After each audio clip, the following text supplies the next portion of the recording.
Hello ವೀಕ್ಷಕರೇ, welcome to radiant GK. ಇಂದು ಮಹಾಭಾರತದ 11ನೆಯ episode. ದ್ರೋಣನಿಗೆ ತಾನು ವಿದ್ಯೆ ಕಲಿಸಿದ ಬಾಲಕರ ಕಲಿಕೆಯನ್ನು ರಾಜಕುಟುಂಬದ ಹಾಗೂ ರಾಜ್ಯದ ಜನರ ಎದುರಿಗೆ ಸ್ಪರ್ಧೆಗಳ ಮೂಲಕ ಪ್ರದರ್ಶಿಸಲು ಕಾಲ ಬಂದಿದೆ ಎಂದೆನಿಸಿತು. ಅದಕ್ಕೆ ಭೀಷ್ಮನು ಧೃತರಾಷ್ಟ್ರನು ಒಪ್ಪಿದರು. ದ್ರೋಣನ ಅಪೇಕ್ಷೆಯಂತೆ ಅದ್ಭುತವಾದ ಒಂದು ಕ್ರೀಡಾರಂಗವು ನಿರ್ಮಾಣವಾಯಿತು. ಲಕ್ಷಗಟ್ಟಲೆ ಜನರು ದ್ರೋಣ ಶಿಷ್ಯರ ವಿದ್ಯಾ ಪ್ರದರ್ಶನವನ್ನು ನೋಡುವ ಕುತೂಹಲದಿಂದ ರಂಗಕ್ಕೆ ಬಂದು ನೆರೆದರು. ಬಿಸಿಲಿನಲ್ಲಿ ಒಳೆಯುತ್ತಿದ್ದ ಬಿಳಿಗಡ್ಡದ ಭೀಷ್ಮ, ವಿದುರನೊಡನೆ ಬಂದ ಧೃತರಾಷ್ಟ್ರ, ಗಾಂಧಾರಿಯರು, ಅವರ ಹಿಂದೆ ರಾಜಕುಟುಂಬದವರು ಎಲ್ಲರೂ ಒಬ್ಬೊಬ್ಬರಾಗಿ ಬಂದು ಸೇರಿದರು.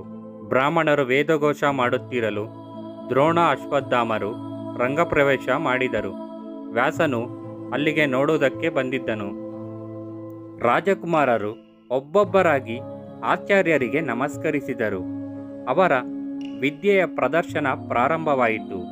ಬಿಲ್ಲು ಬಾಣಗಳಿಂದ, ಗದೆ, ಕತ್ತಿ, ನಾನಾ ಆಯುಧಗಳಿಂದ ರಾಜಕುಮಾರರು ತಮ್ಮ ತಮ್ಮ ಕೈಚಳಕವನ್ನು ತೋರಿಸಲಾರಂಭಿಸಿದರು. ಪ್ರೇಕ್ಷಕರೆಲ್ಲ ಬಿಟ್ಟ ಕಣ್ಣು ಬಿಟ್ಟ ಬಾಯಿಯಾಗಿ ಉಸಿರಾಡುವುದನ್ನು ಮರೆತು ನೋಡುತ್ತಿದ್ದರು. ದುರ್ಯೋಧನನಿಗೂ ಭೀಮನಿಗೂ ಗದಾಯುದ್ಧ ಸ್ಪರ್ಧೆ ನಡೆಯಿತು. ಬಳಿಯಲ್ಲಿ ಕುಳಿತಿದ್ದ ವಿದುರನು ನಡೆಯುತ್ತಿದ್ದ ಎಲ್ಲವನ್ನು ವರ್ಣಿಸುತ್ತಿದ್ದನು. ಪ್ರೇಕ್ಷಕರಲ್ಲಿ ಕೆಲವರು ಭೀಮನ ಕಡೆಗೆ, ಇನ್ನು ಕೆಲವರು ದುರ್ಯೋಧನನ ಕಡೆಗೆ. ಇಬ್ಬರ ನಡುವೆ ಇದ್ದ ವೈರವವನ್ನರಿತಿದ್ದ ದ್ರೋಣನು ಗಮನವಿಟ್ಟು ನೋಡುತ್ತಿದ್ದನು. ಸೆಣಸಾಟ ಅವಶ್ಯಕತೆಗಿಂತಲೂ ಹೆಚ್ಚೆನಿಸಿದಾಗ ಅಶ್ವತ್ಥಾಮನನ್ನು ಕರೆದು ಯುದ್ಧವನ್ನು ನಿಲ್ಲಿಸುವಂತೆ ಹೇಳಿ ಕಳಿಸಿದನು. ಪರಸ್ಪರ ಕೋಪಗೊಂಡಿದ್ದ ಅವರು ಮನಸ್ಸಿಲ್ಲದಿದ್ದರೂ ಬೇರ್ಪಡಬೇಕಾಯಿತು. ದ್ರೋಣನು ಅರ್ಜುನನನ್ನು ರಂಗದ ಮೇಲೆ ಬರುವಂತೆ ಕರೆದನು. ವನ್ನ ಕವಚ ತೊಟ್ಟು ಬಲಗೈಯಲ್ಲಿ ಬಿಲ್ಲು ಹಿಡಿದು ಭುಜದಲ್ಲಿ ಬಾಣ ತುಂಬಿದ ಬತ್ತಾಳಿಕೆಯಿಂದ ಶೋಭಿತನಾಗಿ ಸುಂದರಾಂಗನಾದ ಆತನು ಬರಲು ಜನ ಸಮುದಾಯದ ಚಪ್ಪಾಳೆ ಗಡಚಿಕ್ಕಿತು. ಧೃತರಾಷ್ಟ್ರನು, ಇದೇನು ಗಲಭೆ ವಿದುರ? ನೆರೆದ ಜನರಿಗೆ ಏನು ಬೇಕಾಗಿದೆಯಂತೆ ಎಂದು ವಿಚಾರಿಸಿದನು. ವಿದುರನು ನಕ್ಕು, ಜನರ ಕಣ್ಮಣೆಯಾದ ಕುಂತಿಪುತ್ರ ಅರ್ಜುನನು ರಂಗದ ಮೇಲೆ ಬರುವುದಕ್ಕೆ ಜನರು ಸಂತೋಷಪಡುತ್ತಿದ್ದಾರೆ ಎನ್ನುತ್ತಾನೆ ವಿದುರನು. ಕುರುಡು ರಾಜನ ಎದೆಯು ಅಸೂಯೆಯಿಂದ ಕುದಿಯಿತು. ಅದನ್ನು ಅಡಗಿಸಿಕೊಂಡು, ಆಹಾ ಪಾಂಡುಪುತ್ರರೇ ಎಂದು ಬಾಯಿ ಚಪ್ಪರಿಸಿದನು. ಅರ್ಜುನನು ತನ್ನ ಧನುರ್ವಿದ್ಯಾ ನೈಪುಣ್ಯದಿಂದ ಜನರನ್ನು ರಂಜಿಸಿದನು. ಮಳೆ ಬೀಳುವಂತೆ, ಮಿಂಚಿನ ಚಳಕಿನಂತೆ ಸಿಡಿಲು ಮೊಳಗುವಂತೆ ಅವನ ಬಾಣಗಳು ಎಲ್ಲಿಂದ ಬರುತ್ತಿದೆಯೋ ತಿಳಿಯುತ್ತಿರಲಿಲ್ಲ. ಅರ್ಜುನನನ್ನು ಸರಿಗಟ್ಟುವವರು ಮೂರೂ ಲೋಕದಲ್ಲಿಯೂ ಸಹ ಯಾರೂ ಇರೋದಿಲ್ಲ ಎಂಬುದು ಎಲ್ಲರ ಅಭಿಪ್ರಾಯವಾಯಿತು. ಅಷ್ಟರಲ್ಲಿ ಸಿಡಿಲು ಬಡಿದಂತೆ ಶಬ್ದವಾಯಿತು. ಜನರೆಲ್ಲರ ಗಮನ ಆ ಕಡೆಗೆ ತಿರುಗಿತು. ರಾಜ ಪರಿವಾರದವರು ಅದೇನೆಂದು ನೋಡತೊಡಗಿದರು. ಅರ್ಜುನನು ಪ್ರದರ್ಶನವನ್ನು ನಿಲ್ಲಿಸಿದನು. ಜನರ ನಡುವೆ ಜಾಗ ಮಾಡಿಕೊಂಡು ಮಹಾಪುರುಷನೊಬ್ಬನು ಸಿಂಹದಂತೆ ನಡೆದು ಬರುತ್ತಿದ್ದನು. ಅವನು ತನ್ನ ಬಿಲ್ಲಿನ ನಾನವನ್ನು ತಟ್ಟಿರೋದೇ ಆ ಶಬ್ದ. ಸಂಜೆಯ ವಂಗಿರಣಗಳ ಶೋಭೆಯಲ್ಲಿ ಅವನ ಸಹಜ ಕವಚ ಕುಂಡಲಗಳು ಒಳೆಯುತ್ತಿದ್ದವು. ಅವನೇ ರಾಧೇಯ. ದ್ರೋಣನಿಗೆ ನಮಸ್ಕರಿಸಿ ಅರ್ಜುನನನ್ನು ಕುರಿತು, ನಿನ್ನ ಗುರುಗಳು ಆಜ್ಞೆ ಕೊಟ್ಟರೆ ಇದುವರೆಗೆ ನೀನು ತೋರಿಸಿದ ಕೈ ಚಳಕಗಳನ್ನಲ್ಲದೆ ಇನ್ನೂ ಹೆಚ್ಚನ್ನು ನಾನು ತೋರಿಸಬಲ್ಲೆ ಎಂದು ಸವಾಲೆಸೆದನು. ದ್ರೋಣನು ಸುಮ್ಮನಿರಲು ರಾಧೇಯನು ಎಲ್ಲವನ್ನು ನಿರಾಯಸವಾಗಿ ಮಾಡಿ ತೋರಿಸಿದನು. ಈ ಹೊಸಬನು ಬರದಿದ್ದರೆ ಸರ್ವಶ್ರೇಷ್ಠ ಅರ್ಜುನನೇ ಆಗಿರುವುದರಲ್ಲಿ ಯಾವುದೇ ಸಂಶಯವಿರಲಿಲ್ಲ. ದ್ರೋಣನ ಉಮ್ಮಳ ನೋಡಿದ ಭೀಷ್ಮನ ಮುಖದ ಮೇಲೆ ಕಿರುನಗೆ ಮೂಡಿತು. ದುರ್ಯೋಧನನಿಗೆ ಹೊಸಬನ ಮೇಲೆ ಅದರ ಕುತೂಹಲ ಮೂಡಿದವು.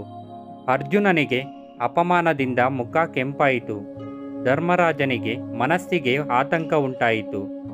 ಅರ್ಜುನನು ಸಿಟ್ಟಿನಿಂದ, ಎಲವೋ, ನಿನ್ನನ್ನು ಯಾರು ಕರೆದಿದ್ದಾರೆ? ರಂಗಕ್ಕೆ ನುಗ್ಗಿ ಬಂದು ಶೌರ್ಯ ತೋರಿಸುತ್ತಿರುವೆ, ನೀನು ಯಾರು ಎಂದು ಗುಡುಗಿದನು. ರಾಧೇಯನು ನಕ್ಕು, ಅಯ್ಯ, ಇದು ಬಹಿರಂಗ ಸ್ಪರ್ಧೆ. ಇದರಲ್ಲಿ ಯಾರು ಬೇಕಾದರೂ ಭಾಗವಹಿಸಬಹುದು. ಈಗೇನು ನನ್ನ ಸವಾಲನ್ನು ಸ್ವೀಕರಿಸುತ್ತೀಯಾ ಅಥವಾ ನಿನಗಿಂತಲೂ ನಾನು ಉತ್ತಮ ಬಿಲ್ಲುಗಾರನೆಂದು ಒಪ್ಪಿಕೊಳ್ಳುತ್ತೀಯಾ ಎಂದನು. ಅಷ್ಟರಲ್ಲಿ ಆಕಾಶವೆಲ್ಲ ಕರ್ಮೋಡಗಳಿಂದ ತುಂಬಿಹೋಯಿತು.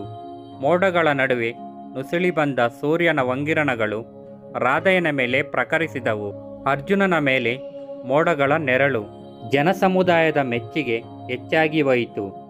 ಕುರುವಂಶದವರೆಲ್ಲ ರಾಧೆಯನ ಕಡೆ, ಭೀಷ್ಮ, ದ್ರೋಣ, ಕೃಪ ಮುಂತಾದವರು ಅರ್ಜುನನ ಕಡೆಗೆ. ಇನ್ನೇನು ಸ್ಪರ್ಧೆ ಪ್ರಾರಂಭವಾಗಬೇಕು. ಅಷ್ಟರಲ್ಲಿ ಕುಂತಿ ಇದ್ದಕ್ಕಿದ್ದಂತೆ ಮೂರ್ಛಿತಳಾದಳು. ಅವಳಿಗೆ, ನಾನು ಆ ದಿನ ಗಂಗೆಯಲ್ಲಿ ಮಗುವನ್ನು ತೇಲಿಬಿಡುವಾಗ ದೂರದ ಭವಿಷ್ಯದಲ್ಲಿ ನಾನು ನಿನ್ನನ್ನು ಯಾವಾಗಲೂ ನೋಡಬಹುದು. ನಿನ್ನ ಕವಚ ಕುಂಡಲಗಳ ನೆರವಿನಿಂದ ನಿನ್ನನ್ನು ಗುರುತಿಸುವೆ ಎಂದು ಹೇಳಿಕೊಂಡಿದ್ದು ನೆನಪಾಯಿತು. ಎದುರಿಗೆ ಸೆಣಸಲು ನಿಂತಿರುವವರೊಬ್ಬರು ತನ್ನ ಮಕ್ಕಳು. ಅವಳಿಗೆ ದುಃಖವನ್ನು ಸಹಿಸಲಾಗಲಿಲ್ಲ. ವಿದುರನು ಧಾವಿಸಿ ಬಂದು ನೀರು ಸಿಂಪಡಿಸಿ ಅವಳನ್ನು ಎಚ್ಚರಗೊಳಿಸಿದ. ತ್ರಿಕಳಜ್ಞಾನಿಯಾದ ಅವನಿಗೆ ಎಲ್ಲವೂ ತಿಳಿದಿತ್ತು. ಅವನು ಕುಂತಿಗೆ ಸುಮ್ಮನಿರುವಂತೆ ಸನ್ನೆ ಮಾಡಿದನು. ಇಬ್ಬರು ಯುವಕರು ಸೆಣಸಲು ನಿಂತರು. ಕೃಪನು ರಂಗದ ಮೇಲೆ ಬಂದು, ಯುದ್ಧದ ನಿಯಮಗಳನ್ನು ಪಾಲಿಸೋಣ.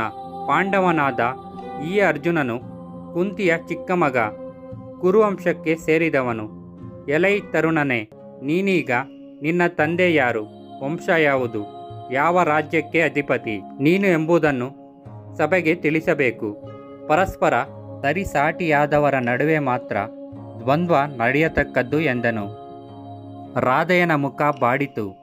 ದುರ್ಯೋಧನನು ಸರ್ಪನಂತೆ ಸರ್ರನೆ ಎದ್ದು ನಿಂತು, ಹುಟ್ಟಿನಿಂದಲೇ ರಾಜನಾದವನು, ಶೌರ್ಯದಿಂದ ರಾಜನಾದವನು, ಇನ್ನೊಬ್ಬ ರಾಜ್ಯವನ್ನು ಜಯಿಸುವುದರ ಮೂಲಕ ರಾಜನಾದವನು ಎಂದು ವಿಧಗಳನ್ನುಂಟು.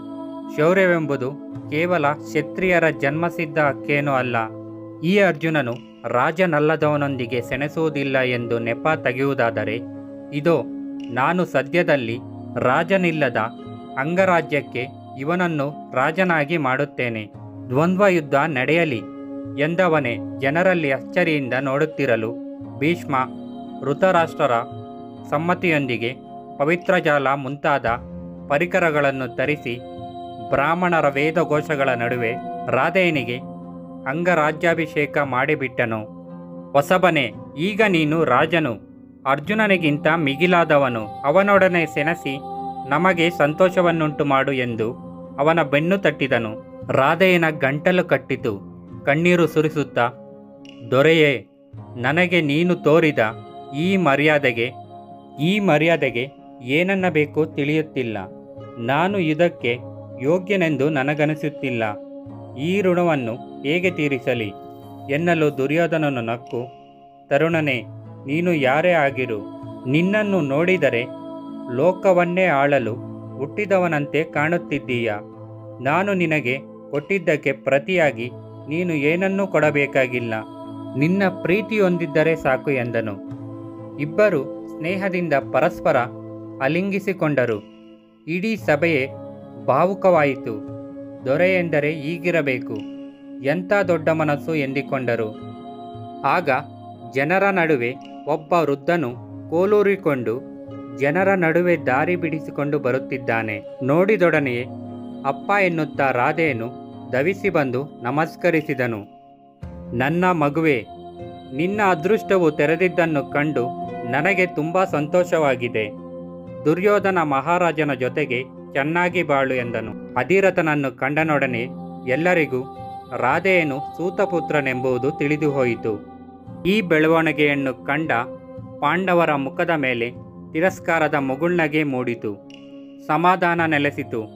ಭೀಮನು, ಎಲವೋ ಸೂತಪುತ್ರನಾದ ನೀನು ಅರ್ಜುನನ ಕೈಯಿಂದ ಸಾಯುವುದಕ್ಕೆ ಯೋಗ್ಯನಲ್ಲ. ನಿನ್ನ ಕೈಗೆ ಶೋಭಿಸುವುದು ಬಿಲ್ಲಲ್ಲ, ರಥದ ಕುದುರೆಗಳ ಲಾಗಾಮು ಎಂದು ಬಿಟ್ಟ. ರಾಧೆಯನಿಗೆ ದಿಕ್ಕು ತೊರೆದಂತಾಗಿ ಸಿಟ್ಟಿನಿಂದ ಬುಸಗುಡುತ್ತಾ ಸೂರ್ಯನ ಕಡೆಗೆ ನೋಡತೊಡಗಿದ. ಕುಂತಿಗೆ ಸಹಿಸಲಾಗದ ಕಣ್ಣೀರು ಬಂತು. ಆದರೆ ಮಾಡುವುದಾದರೂ ಏನು?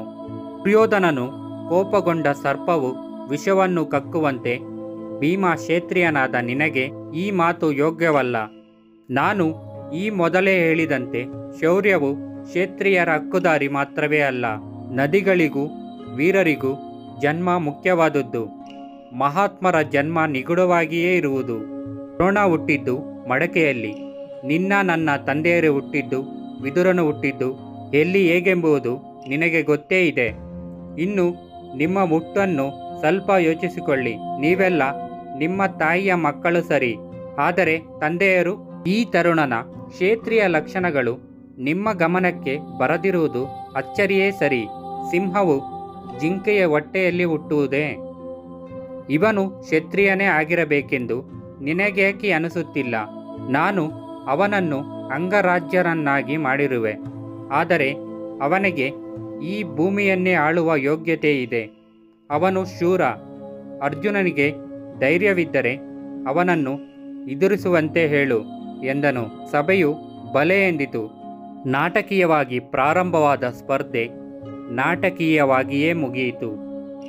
ಎಲ್ಲರೂ ಹೊಸಬನ ಬಗ್ಗೆ ಮಾತನಾಡಿಕೊಳ್ಳುತ್ತಿದ್ದಾರೆ. ದುರ್ಯೋಧನನನ್ನು ಎಲ್ಲರೂ ಹೊಗಳುತ್ತಿದ್ದರು. ಅರ್ಜುನನ ಶೌರ್ಯ ಪ್ರದರ್ಶನವೆಲ್ಲ ಜನರಿಗೆ ಮರೆತೇ ಹೋಯಿತು. ರಾಧೆಯ ದುರ್ಯೋಧನರು ಪರಸ್ಪರ ಹೆಗಲ ಮೇಲೆ ಕೈ ಹಾಕಿಕೊಂಡು ಗತ್ತಿನಿಂದ ನಡೆದರು. ಇತರರು ಅವರನ್ನು ಅನುಸರಿಸಿ ಭೀಷ್ಮನ ಮುಖದ ಮೇಲೆ ತುಂಟನೆಗೆ ಇನ್ನೂ ಹಾಗೆಯೇ ಇತ್ತು. ವಿದುರನು ಮಾತ್ರ ತುಂಬಾ ಗಂಭೀರನಾದನು. ದ್ರೋಣನು ಅವನಾಥ ಮುಖನಾಗಿ ನಡೆದನು. ಧರ್ಮರಾಜನು ಬಾಂಧಳದಿಂದ ಧೂಮಕೇತುವಿನಂತೆ ಉದಯಿಸಿದ ರಾಧೆಯನು ಎಣೆಯಿಲ್ಲದ ಶೌರ್ಯವುಳ್ಳವನೆಂದು ನಿಶ್ಚಲವಾಗಿತ್ತು. ಭೀಮಾರ್ಜುನರ ಬಲದಿಂದಾಗಿ ತಾವು ಕೌರವರಿಗಿಂತ ಮಿಗಿಲು ಎಂದುಕೊಂಡಿದ್ದ ಅವನ ಮನಸ್ಸಿಗೆ ಕರ್ಮೋಡ ಕವಿದಂತಾಯಿತು. ಪಾಂಡವರು ಅಜೇಯರು ಎಂಬ ನಂಬಿಕೆ ಎನ್ನು ಉಳಿದಾಯಿತು. ರಾಧೆಯ ದುರ್ಯೋಧನರ ಸ್ನೇಹವು ಅರ್ಜುನನ ಮನಃಶಾಂತಿ ಕೆಡಿಸಿತು. ತಾನು ಪ್ರತಿ ಹೇಳುವುದಕ್ಕಾದ ಆ ದುರ್ಯೋಧನನ ಮಾತು ಒಂದೊಂದು ಸತ್ಯ ಎಂದು ಭೀಮನು ಹಲ್ಲು ಕಡಿಯುತ್ತಿದ್ದನು. ಈ ವಿಡಿಯೋ ನಿಮಗೆ ಇಷ್ಟವಾಗಿದ್ದಲ್ಲಿ ಲೈಕ್ ಮಾಡಿ, ಶೇರ್ ಮಾಡಿ, ಕಮೆಂಟ್ ಮಾಡಿ, ಹಾಗೆ ಸಬ್ಸ್ಕ್ರೈಬ್ ಮಾಡಿ. ನಮ್ಮ ಇಂದಿನ ವಿಡಿಯೋಸ್ಗೋಸ್ಕರ ನಮ್ಮ ಚಾನಲ್ನ ಒನ್ ಟೈಮ್ ವಿಸಿಟ್ ಮಾಡಿ. Thanks for watching.